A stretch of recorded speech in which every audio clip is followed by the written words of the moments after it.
असूलों में बना के आप माहिर हो। कहाँ पर क्या घटाना है, कहाँ क्या कुछ बढ़ाना है, कहाँ आदात के ज़ुमरे में क्या तक़सीम करना है, कहाँ तफ़रीक करना है, कहाँ पे ज़र्ब लगानी है। तुम्हें ये खूब आता है, मगर ये जो मोहब्बत है,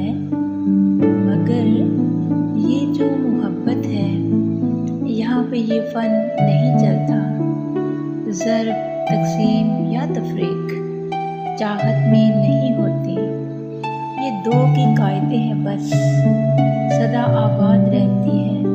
और दो के कायदे में तीसरे को शिर्क कहते हैं। जो दो से एक निकल जाए तो पीछे कुछ नहीं बचता।